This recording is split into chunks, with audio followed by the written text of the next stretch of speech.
Consider now then objections to the second premise, that the universe began to exist. Objection number 6. Nothing ever begins to exist, for the material of which a thing consists precedes it. So it is not true that the universe began to exist. Response to number 6. I think this is my favorite bad objection, since the assertion that nothing ever begins to exist is so patently ridiculous. Did I exist before I was conceived? If so, where was I? What was I doing during the Jurassic period? Has the World Trade Center always existed? If so, why didn't the Native American Indians notice it? This objection obviously confuses a thing with the matter or stuff of which the thing is made. Just because the stuff of which something was made has always existed doesn't imply that the thing itself has always existed. Now, since writing this talk, it has occurred to me that the objector could save himself from the embarrassment of affirming that he has always existed by adopting what's called mereological nihilism, which is the view that there are no composite objects. That is to say, all that exists are just fundamental particles which are arranged in various ways. So in fact, there really are no chairs or tables or horses or people or palm trees.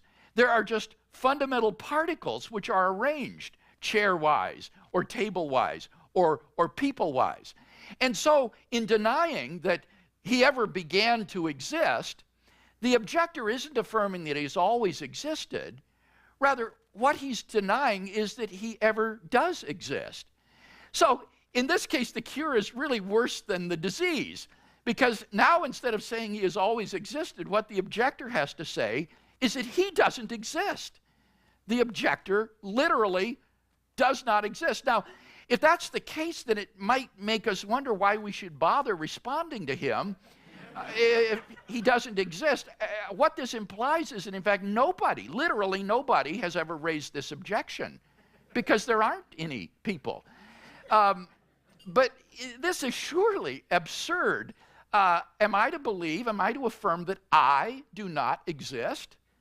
It reminds me of the undergraduate student who had been reading Descartes and burst into his professor's office early one morning, bleary-eyed and unshaven. Obviously, he had been up all night. He was very distraught, and he said, "Professor, tell me, do I exist?" And the professor looked at him and said, "Who wants to know?"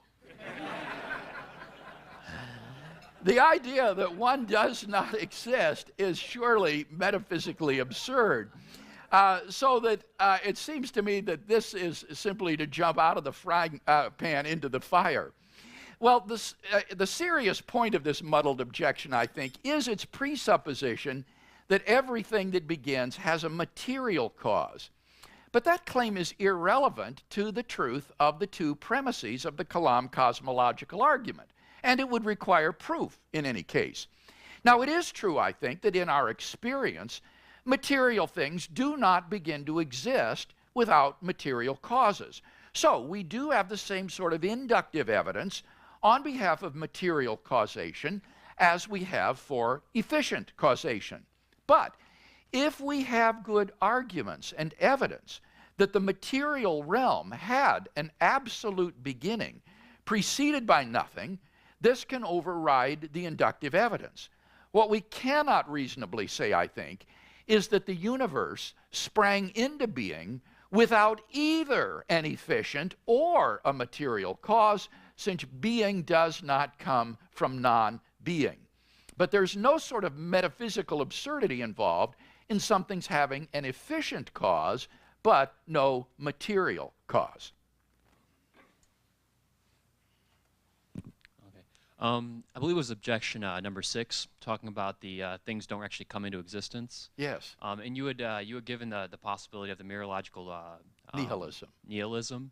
But is that really even, according to the quote you gave by Plato, is that even possible, because it speaks of changing and alteration as well, needing a cause? And so even if it's just an arrangement of particles, those particles still change to different arrangements. And so Yes. would they have to avoid it, would they have to devolve all the way to a sort of pantheism where there actually is no distinction in any kind of entity? Well, this is a very good question, and I was ad-libbing at that point in my lecture this evening, and I had intended to say a further comment, but I neglected because I didn't have notes.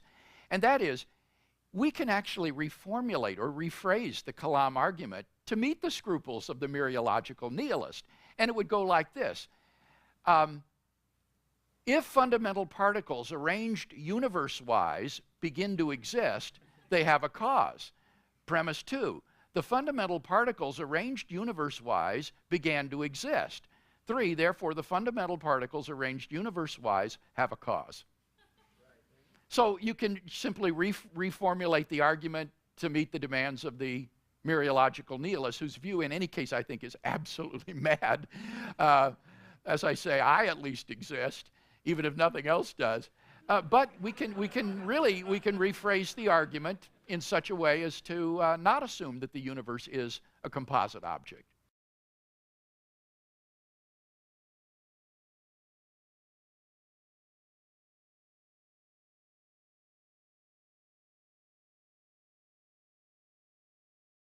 Let me ask you to respond, if you might.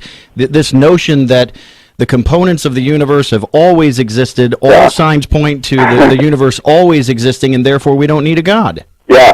What's funny about this objection is that this is not an objection to the existence of God. This would be an objection to the Big Bang theory of the origin of the universe. It would show that the Big Bang theory of the origin of the universe is false because according to that theory, all matter and energy, even space and time themselves, came into being at the moment of the Big Bang and are therefore not eternal. They haven't always been there in the past.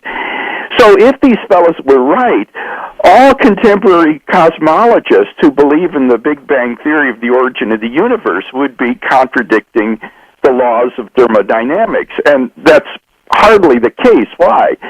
Well, because the laws of thermodynamics, in particular the law of the conservation of matter and energy, only applies once the universe comes into being. It applies at every moment, at every time, and every point in the universe. But it doesn't apply to the origin of the universe itself. And that's why cosmologists don't consider that the law of conservation of energy and mass is violated by the Big Bang theory of the origin of the universe. The law holds at every moment in the universe, but it doesn't say that the universe itself, all matter and energy, can't have an original beginning point at some point in the finite past. In fact, the atheist fellow mentioned the laws of thermodynamics. He might have wanted to talk about the second law of thermodynamics, which says that in a closed system, things tend toward increasing disorder. Now, the universe on the atheistic view is just a gigantic closed system because it is everything there is and there's nothing outside it. And what that implies is that given sufficient time, everything in the universe would grind down to a state of maximum disorder.